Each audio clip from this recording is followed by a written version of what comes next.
வாழ்வில் உனக்கான தேடல் நிச்சயம் கிடைக்கும். அதற்காக உன்னுடனே நான் துணை நிற்பேன். நீ எதற்குமே கலங்காதே. உன் தேடல் எதுவோ அதை நோக்கி நீ பயணப்பட்டு கொண்டே இரு. என் துணை நிச்சயமாக உனக்கு இருக்கும். உன் கண்ணில் வடியும் கண்ணீரை துடைக்க நானே வருவேன். நானே உனக்கு துணையாக இருப்பேன். நீங்கள் சற்று திரும்பி பாருங்கள். உங்களை கஷ்டப்படுத்திய நாட்கள் எல்லாம் கற்றுக் கொடுத்த நாட்கள் என்று உங்களுக்கே தெரிய வரும். அத்தகைய அனுபவங்களை சேகரித்து வையுங்கள். இனி வரும் நாட்களில் எச்சரிக்கையோடு செயல்பட அதுவே உங்களுக்கு உதவியாக இருக்கும். கவலைப்படுவதற்கு காரணங்களை தேடாமல் ஒவ்வொரு நிகழ்விலும் உள்ள யதார்த்தத்தை எண்ணி மகிழ்ச்சியாக இருக்க பழகி கொள்ளுங்கள். எந்த சூழ்நிலையிலும் முயற்சியை மட்டும் கைவிடாதீர்கள். விதியின் பயனில்லை என்றாலும் முயற்சியின் பலன் கட்டாயம் உண்டு. காலில் மிகச்சிறிய முள் குத்தி இருந்தால் கூட எவ்வாறு விரைவாக ஓட முடியாதோ அதே போல உங்கள் மனதில் சிறிய சிறிய பிரச்சனைகள் உங்கள் செயல்பாட்டு திறனை பாதித்தால் நீங்கள் பெரிய வாய்ப்புகளை உரிய தருணத்தில் சரியான முறையில் பயன்படுத்தி வெற்றி காண முடியாது. எனவே சிறு பிரச்சனைகளுக்கு முக்கியத்துவம் தராமல் அப்பிரச்சனைகளுக்கு உடனுக்குடன் தீர்வு கண்டு நமது மனதை மிகவும் அமைதியான முறையில் வைத்துக்கொள்வது நமக்கு விரைவிலேயே வெற்றியை ஈட்டி தரும். வாழ்க்கை முடிவற்ற சாத்தியங்கள் நிறைந்தது. நன்மைகளை அறுவடை செய்ய சரியான நேரத்தில் சரியானதை செய்யுங்கள். கடும் உழைப்பு என்பது ஒரு சந்தோஷம். அதை செய்து கொண்டே இருக்க வேண்டும். வெகு நிச்சயமாய் ஏதோ ஒரு கணத்தில் அந்த கிரீடத்தை தலையில் வைக்கும். அந்த கணம் யாருக்கும் கிரீடம் என்று தெரியாது. ஆனால் உழைப்பவர்களுக்கு கிரீடம் நிச்சயமாகவே உண்டு. ஒருபோதும் உழைப்பவர் தோற்று போக மாட்டார். உழைப்பவருக்கே உழைப்பின் அருமை தெரியும். ஆகவே உழைப்பதை ஒரு வைராக்கியமாக கொண்டு உழைத்து வெற்றி பெற்று நீங்கள் வாழுங்கள். இந்த அப்பாவின் துணை உங்களுக்கு எப்போதுமே இருக்கும். என் அனுக்கிரகத்தால் இந்த பிறவியில் என்னை நீ ஆராதித்து கொண்டிருக்கிறாய். அப்படி என்னை வணங்கும் அவகாசம் உனக்கு கிடைத்ததே ஒரு பெரிய யோகம். நீ இப்பிறவிக்கு சாட்சி. நான் உன் பூர்வ ஜென்மங்கள் அனைத்திற்குமே சாட்சியாக இருப்பேன். நீ எதை பற்றியுமே கவலைப்படாமல் உன்னுடைய இலக்கு எதுவோ அதை நோக்கி நீ பயணப்பட்டு கொண்டே இரு. உன் இலக்கில் எந்த ஒரு கெடுதலும் வராமல் எந்த ஒரு தடையும் வராமல் நான் பார்த்து கொள்கிறேன். என் துணை உனக்கு எப்போதுமே உண்டு. என் அப்பாதான் என்று நீ இருக்கும்போது உன்னுடைய நம்பிக்கையை நான் வீணடிக்கவே மாட்டேன். கவலையின்றி சந்தோஷமாக இரு. நீண்ட நாட்களாக நீண்ட வருடங்களாக எனக்கு முன்னால் அழுத கண்ணீர் வீண் போகவில்லை. இனி உன் கண்ணில் ஆனந்த கண்ணீரை நான் பார்க்க போகின்றேன். நீ சந்தோஷமாக வாழ என்னுடைய ஆசையை நான் உனக்கு எப்பொழுதோ ஆரம்பித்து விட்டேன். இனி உன் வாழ்வு நன்றாகவே இருக்கும். நீ நன்றாகவே இருப்பாய். உன் எதிர்காலம் மிக சிறப்பாகவே இருக்கும். ஒவ்வொரு நாளும் உனக்கு இன்பமாக மட்டுமே இருக்கும். எப்பொழுது நீ நல்லது செய்ய வேண்டும் என்று உன் மனதில் நினைத்தாயோ அந்த நொடி முதலே உன் வாழ்வில் நல்லது தொடங்கிவிட்டது. இனி எல்லாம் உனக்கு நல்லது மட்டுமே நடக்கும். இந்த அப்பாவின் ஆசையோடு மிகவும் நன்றாகவே இருப்பாய். சந்தோஷமாக இரு. சந்தோஷமாகவே வாழ். வருங்காலம் உன்னை குறைவில்லாமல் வாழ வைக்கும். ஆம், அடிக்கடி சொல்கிறேன், நீ மிக அவசரப்படுகிறாய் என்று. நான் சொல்வதை நீ காது கொடுத்து கூட கேட்க மாட்டேன் என்கிறாய். ஏன்? எதற்காக? உன் எதிர்காலத்தை நான் கருத்தில் கொண்டுதானே நான் இப்படி சொல்கிறேன். என் சொல் பேச்சை நீ கேட்க மாட்டாயா? உன் எதிர்காலத்தின் மீது முதலில் நீ நம்பிக்கை வை.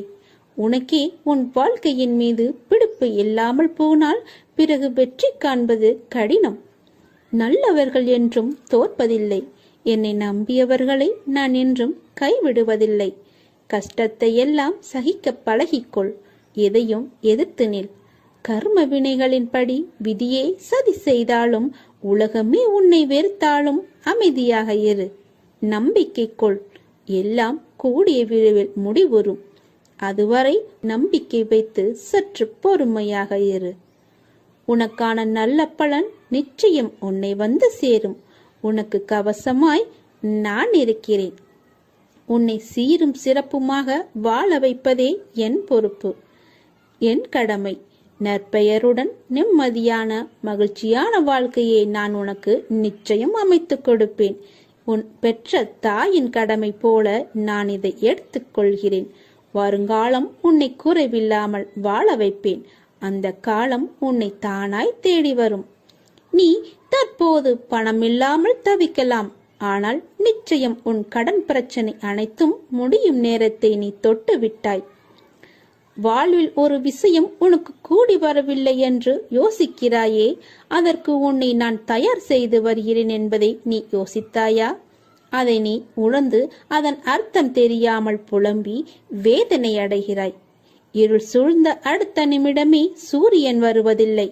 அதை போலவே தான் உன் இருள் சூழ்ந்த நாட்களும். ஒரு மரத்தை வேண்டாம் என்று நினைத்தால் அதை உடனே வெட்டி விடுகிறோம். ஆனால் அதை வளர்ப்பதற்கு எவ்வளவு முயற்சி கொண்டு இருப்போம் என்பதை தெரியுமா? இதுவே அந்த மரத்தை எடுத்து இன்னொரு இடத்தில் வைப்பதற்கு நீ யோசித்து இருந்தால் நீ செய்திருப்பாயா? அந்த வேலையை நீ உணர இன்னும் நீ பக்குவம் அடைய வேண்டியதாய் இருந்தது. இப்போது உன் மனதளவில் ஏற்பட்ட மாற்றங்கள் அந்த மரத்தை இன்னொரு இடத்தில் வைத்து வளர்க்கும் எண்ணம் வந்துவிட்டது. அதற்குத்தான் உன் தந்தை இவ்வளவு முயற்சி செய்தேன். அதிலிருந்து நாம் கனிகளை பெறும் காலமும் வந்துவிட்டது. நீ என் பிள்ளை, என் உயிர். என் ஆசீர்வாதங்களுடன் என் குருவின் ஆசீர்வாதங்களையும் இறைவனுடைய அனுகிரகம் அருளையும் பெற்ற செல்ல பிள்ளை நீ. எல்லாம் நன்றாக சுபிட்சமாக நடைபெறும். உன்னை விட்டு நான் விலகி போக மாட்டேன். என் மீது முழு நம்பிக்கையுடனும் பொறுமையுடனும் இரு. உன்னுடைய எண்ணம், சொல், செயல் அனைத்தையும் நானே ஆட்கொள்கிறேன். மனசஞ்சலத்தினால் அஞ்சாதே. எல்லாம் நன்மைக்கே.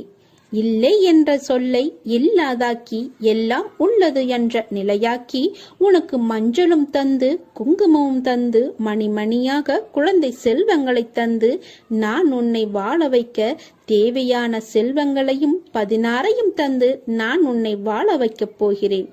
உன் விருப்பம் நிச்சயம் நிறைவேறும். அதை நான் கண்டிப்பாக நிறைவேற்றுவேன். யார் இல்லை என்றாலும் உன்னோடு நான் இருப்பேன். தாமதமாகலாம், ஆனால் தப்பாது. உன் கனவுகள் அனைத்தும் நிச்சயம் நிறைவேறும். உனக்காக நான் செய்கிறேன் இதை. நீ கவலைப்படாதே. உன் பணப்பிரச்சனையை நான் தீர்த்து வைக்கிறேன். எந்த ரூபத்திலுமே உனக்கு பணம் வந்து கொண்டே இருக்கும். மெல்ல மெல்ல உனது துன்பங்கள் எல்லாமே முடிவுக்கு வரும். உனக்கு கஷ்டத்திலிருந்தும் நோயிலிருந்தும் விடுதலை கிடைக்கும்படி நான் செய்வேன். உன்னுடைய கடன் பிரச்சனை எல்லாமே தீரப்போகிறது. நீ எதிர்பார்த்தபடியே உனக்கு பண வரவு இறக்கப் போகிறது. நீ வேண்டியபடியே, நீ கேட்டபடியே அந்த பணத்தை நான் உனக்கு தரப்போகிறேன். நீ இப்போது பணம் இல்லாமல் தவித்து கொண்டிருக்கிறாய். உன் பண பிரச்சனையை தீர்ப்பதற்காகத்தான் நான் ஒருவரை அனுப்பியிருக்கிறேன். அவர் மூலம்தான் உனக்கு பணம் கிடைக்கப் போகிறது. யாரென்று அடையாளம் அறிந்து கொள், தெரிந்து கொள். வருவது நானாக கூட இருக்கலாம்.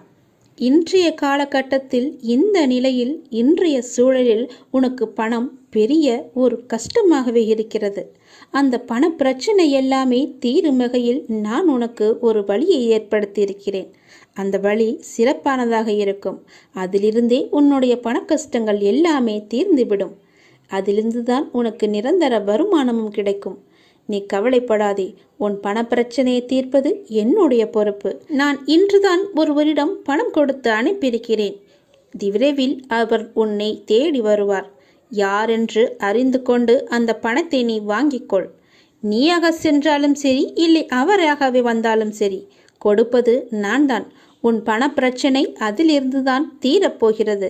நீ எப்போது அந்த பணத்தை வாங்குகிறாயோ அன்று முதலே என்னுடைய ஆசீர்வாதம் மூலம் உனக்கு பணம் கிடைத்து கொண்டே இருக்கும்.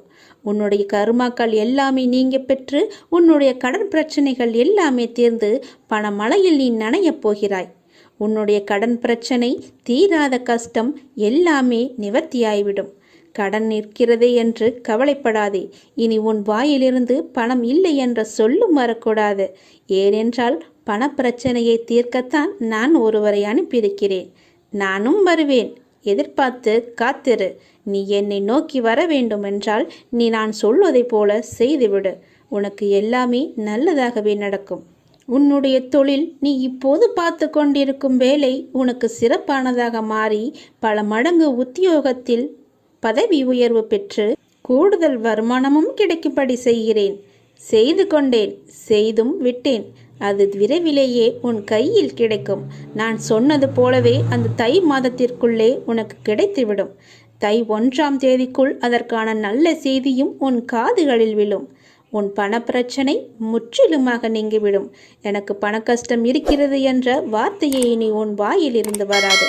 உனக்கு நல்லதாகவே நடக்கும். நல்லது மட்டுமே நடக்கும் உன் அப்பாவின் துணையோடு. மெல்ல மெல்ல உனது துன்பங்கள் எல்லாமே முடிவுக்கு வரும்.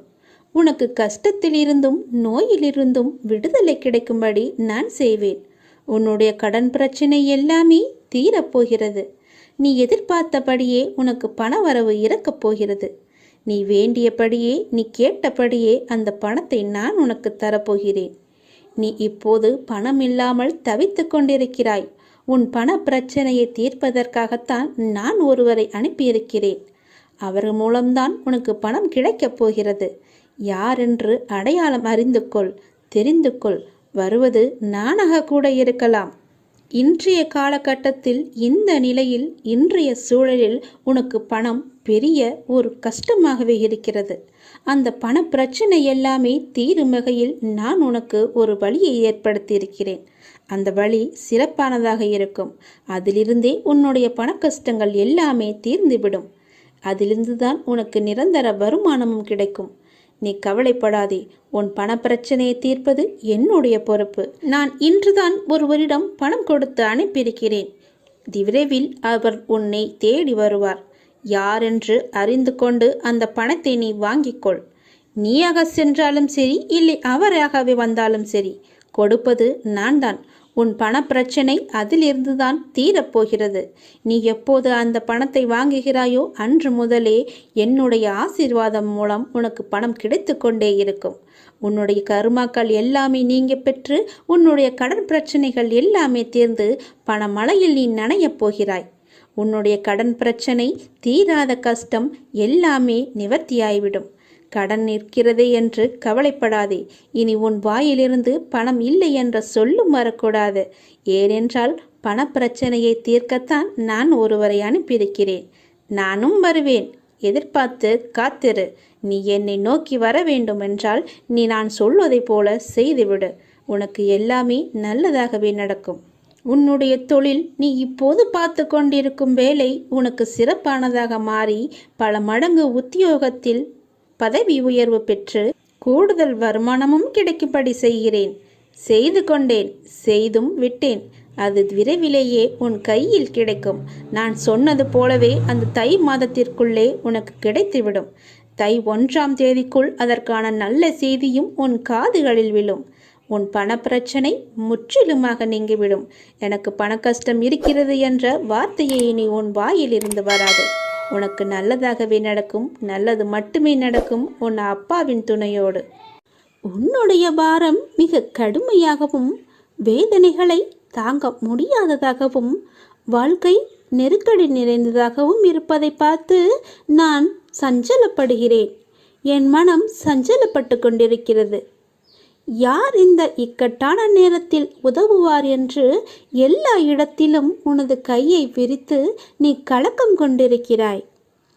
துக்கமும் துயரமும் இப்போது உன்னை அழுத்தி கொண்டிருக்கிறது. இதிலிருந்து எழுந்து வர நீ முயற்சி செய்கிறாய். ஆனால் உன்னால் வர முடியவில்லை. ஏன் முடியவில்லை என்று யோசித்தாயா? முதலில் அதை எல்லாவற்றையுமே நீ மறந்துவிடு. நான் இப்படி இல்லை என்று மறந்துவிடு. நான் இப்படிதான் என்று நினைத்தால் நீ அப்படியே உட்கார்ந்து விடுவாய். என்னால் முடியும் என்று எழுந்து வா. முதலில் உன் முகத்தில் சிரிப்பை கொண்டு வா.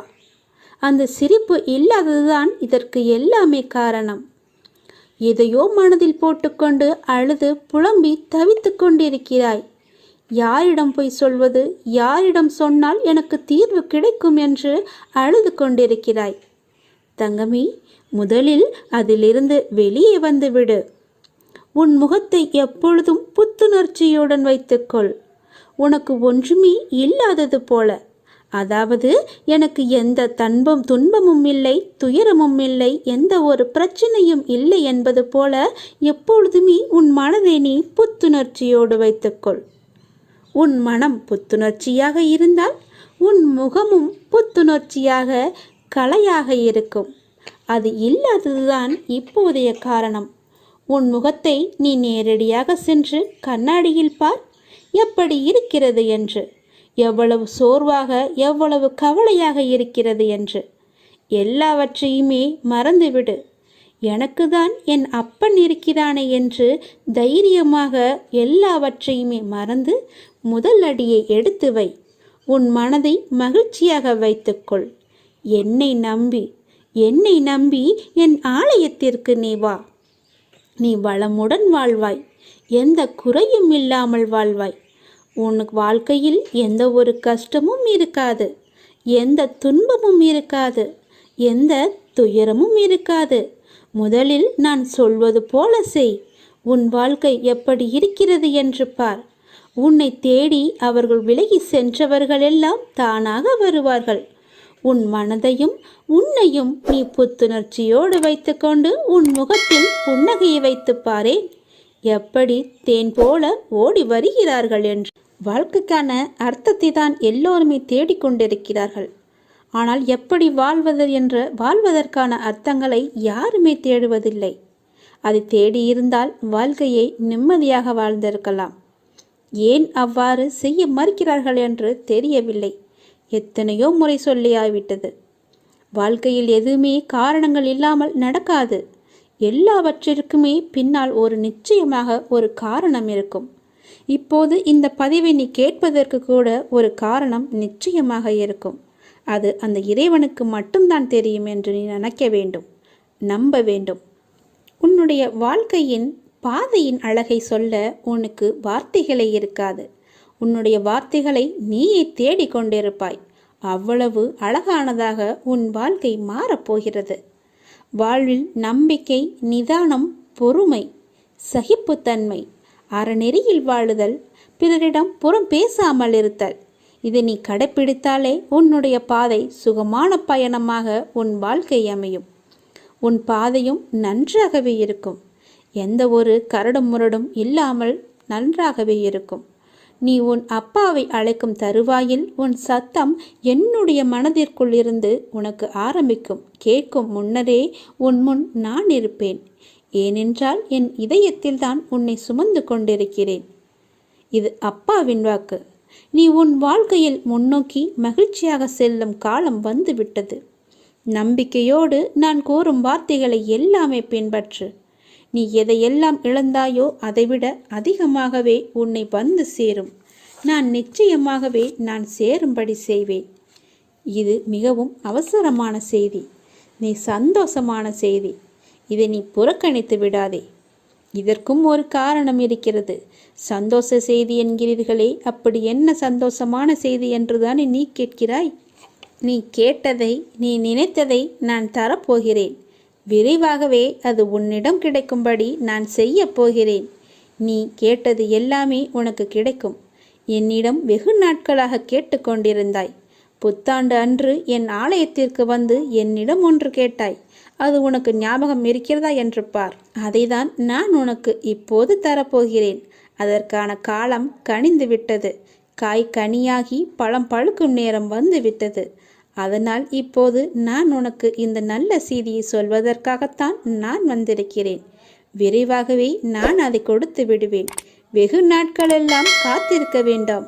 இன்னும் 2-3 நாட்களிலே அது உனக்கு கிடைக்கும். நல்ல செய்தியை கேட்பாய் நீ. வாழ்வோம் வளமுடன். நல்ல வழி பிறக்கும் உங்களுக்கு. சீக்கிரமாகவே உனக்கு நல்ல வழி பிறக்கும். என்னை நீ முழுவதுமாக நம்பு. நீ வருவாய் என்று உனக்காக நான் காத்து கொண்டிருக்கிறேன். விரைவில் ஒரு முடிவுக்கு வரப்போகிறது. எது என்று கேட்கிறாயா? உனது துயரங்கள் எல்லாமே விரைவிலேயே ஒரு முடிவுக்கு வரப்போகிறது. நீ தேவையில்லாமல் உன்னுடைய கண்களை நீ கலங்க வைக்காதே. மகிழ்ச்சியாகவே இரு. எப்போதும் உன்னை நீ மகிழ்ச்சியாகவே வைத்துக்கொள். நான் இருக்கும்போது எதற்காக நீ கலங்க வேண்டும்? என்னை மீறி எதுவும் நடக்கப் போவது இல்லை என்று உனக்கு நன்றாகவே தெரியும். எல்லாவற்றையுமே ஆற்றி வைப்பது நான் தான் என்று தெரியும். அப்படி இருந்தும் வீணான மனக்கவலை உனக்குள்ளே எதற்கு? உன்னை நான் தேர்ந்தெடுத்து நான் வசிக்கும் இடத்திற்கு நான் உன்னை வரவழைத்தேன். ஞாபகம் இருக்கிறதா? எப்படிப்பட்ட சூழ்நிலையில் என்னை வந்து சந்தித்தாய் என்று உனக்கு ஞாபகம் இருக்கிறதா? அதனால் நீ கலங்காதே. என்னுடைய வாக்கு என்றுமே பொய்யாகாது என்பதை நீ நம்ப வேண்டும். எந்த சூழ்நிலையிலும் உன்னை நான் கைவிட மாட்டேன் என்று நீ நம்ப வேண்டும். நம்பிக்கையோடு நீ எப்பொழுதுமே இரு. என் அப்பான் என்னை பார்த்துக்கொள்வார் என்ற நம்பிக்கையோடு இரு. என்னை மீறி எதுவுமே நடக்காது. உனக்கு என்ன வேண்டும் என்று என்னிடம் கேள். உனக்கு வேண்டியது எல்லாவற்றையுமே நானே தருகிறேன். அப்படி இல்லை என்றால் நீயே வேண்டியதை எடுத்துக்கொள். எனது கஜானா வாயிற்கதவு உனக்காகத்தான் திறந்து வைத்திருக்கிறேன். அதில் உனக்கானது நிறையவே இருக்கிறது. அதில் உனக்கு என்ன வேண்டும் என்று நீயே தேடி எடுத்துக்கொள். எது உன்னிடத்தில் சேர வேண்டுமோ அது உன்னிடத்தில் தானாகவே வந்து சேர்ந்துவிடும். அதனால் இது வருமா, கிடைக்குமா, எப்பொழுது கிடைக்கும் என்று நீ ஏங்கி உன்னை நீயே வருத்தி கொள்ளாதே. நிச்சயமாகவே அது உன் கைக்கு கிடைக்கும். நீ அறிந்ததை கொண்டு நீ கடவுளை வழிபடு. உனது உள்ளத்தில் இருந்து நீ வழிபடு. வழிபாட்டிற்கு எந்த ஒரு விதிமுறையுமே இல்லை. உன் தாயை எவ்வாறு உனது சேவைக்கு அழைப்பாயோ அதே அன்பும் இயல்புமே போதுமானது கடவுளை வழிபடுவதற்கு. கடவுளுக்கு என்று தனி ஒரு ரகத்தை நீ தேடாதே. இயல்பாகவே அப்பா என்று என்னை கூப்பிடு. உன் அப்பாவிடத்தில் நீ எவ்வளவு உரிமையாக இருப்பையோ அது போலவே நீ என்னிடத்திலும் உரிமையாக இருக்கலாம். ஏனென்றால் நீ என் பெற்றெடுத்த பிள்ளை. நீ என் பிள்ளை நன்றாக இருக்க வேண்டும். என் பிள்ளை என்னிடத்தில் சகஜமாக பழக வேண்டும் என்றுதான் நான் ஆசைப்படுகிறேன். என்னுடைய ஆசையை நீ நிராசையாக்கி விடாதே. என்னிடத்தில் எல்லா உரிமைகளுமே உனக்கு உண்டு. நீ என் பிள்ளை, நான் உன் அப்பா. என் அன்பு குழந்தையே, எல்லோருடைய வாழ்விலும் மாற்றங்கள் வருகின்றன. சிலருக்கு கொஞ்சம் தாமதமாக இருக்கலாம். இப்போது உன் வாழ்விலும் நீ எதிர்பார்த்த மாற்றம் வரப்போகிறது. உன்னுடைய பல வேண்டுதலில் உன்னுடைய முதன்மையான வேண்டுதல் விரைவில் நடக்கப் போகிறது. அதற்கு நீ செய்ய வேண்டியது எல்லாம் அந்த விஷயத்தை குறித்து நேர்மறை எண்ணங்களை மனதில் எழுப்ப வேண்டும். அது நடக்கும் என்று நீ நம்ப வேண்டும். உனக்கு அந்த வேண்டிய ஒன்று நிச்சயமாகவே கைகளில் கிடைக்கும்.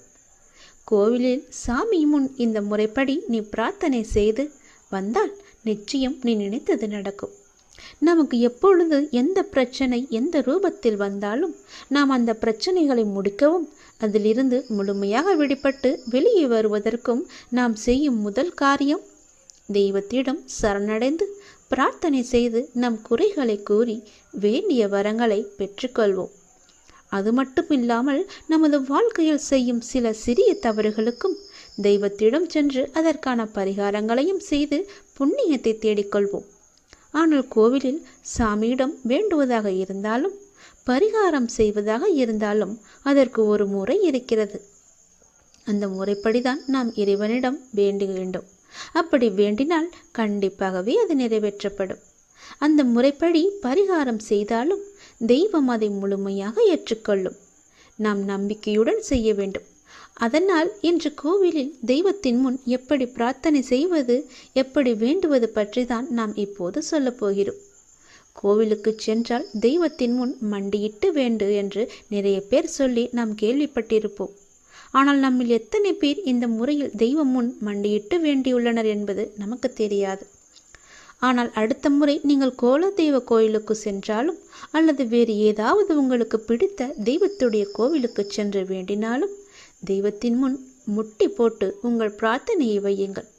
நீங்கள் தெய்வத்தின் சன்னிதானத்திற்கு முன்பு மண்டி போட்டு உங்கள் இரு கைகளையும் ஏந்தி உங்களுடைய பிரச்சனையை குறைகளை கடவுளிடம் சொல்லி வேண்டிய வரங்களை நீங்கள் பெற்றுக்கொள்ளுங்கள். இப்படி நீங்கள் முட்டி போட்டு வேண்டினால் தெய்வம் நாம் கேட்டதை உடனே கொடுக்கும் என சொல்லப்படுகிறது. இப்படி நீங்கள் எந்த தெய்வத்தின் கோவிலுக்கு சென்றாலும் முழங்கால் போட்டு மண்டியிட்டு உங்களின் இரு கைகளையும் ஏந்தி வேண்ட வேண்டும். உங்களுடைய வேண்டுதலை சீக்கிரமாகவே ஏற்றுக்கொள்வார்.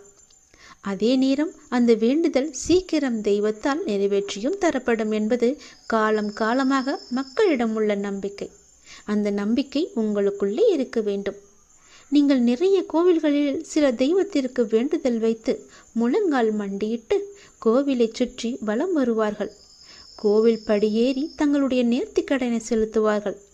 இப்படியெல்லாம் கூட தெய்வத்திற்கு பிரார்த்தனை செய்யலாம் என்று நம்முடைய சாஸ்திரங்களே கூறுகிறது. இருந்தாலும் உங்களுடைய உடம்பை பிரார்த்தனை செய்கிறேன் என்ற பெயரில் வருத்தி கொண்டு நீங்கள் முழங்காலிட்டு கோவிலை சுற்றியோ அல்லது கோவில் படிக்கட்டிலோ நடக்க வேண்டும் என்ற அவசியம் கிடையாது. உங்களை உடலை வருத்தி தான் நம்மை செய்ய வேண்டும் என்று யாரும் சொல்லவில்லை. எந்த கடவுளும் நிர்பந்திக்கவில்லை. தெய்வத்தின் சன்னிதானத்திற்கு முன்பு மண்டியிட்டு தெய்வத்தை முழு நம்பிக்கையோடு நினைத்து மனதார வேண்டிக் கொண்டாலே போதும். நீங்கள் நினைத்தது நிச்சயமாகவே ஒரு மண்டலத்தில் நடக்கும். அதாவது 48 நாட்களுக்குள் அது நடந்தே தீரும். நீங்களும் உங்கள் இஷ்ட தெய்வத்தை நினைத்து முழு நம்பிக்கையோடு வேண்டுங்கள். எந்த தெய்வமாக இருந்தாலும் கை நீட்டி கேட்டால் கண்டிப்பாகவே கொடுப்பார். இல்லை என்று சொல்லாமல் நமக்கு அள்ளி தருபவர்தான் தெய்வம். மண்டியிட்டு கைகளை ஏந்தி கடவுளிடம் கேளுங்கள். உங்கள் பிரார்த்தனை நிச்சயம் நிறைவேறும். ஓம் சரவணபவ. ஓம் முருகா போற்றி. அனைவருக்கும் நல்லதே நடக்கட்டும்.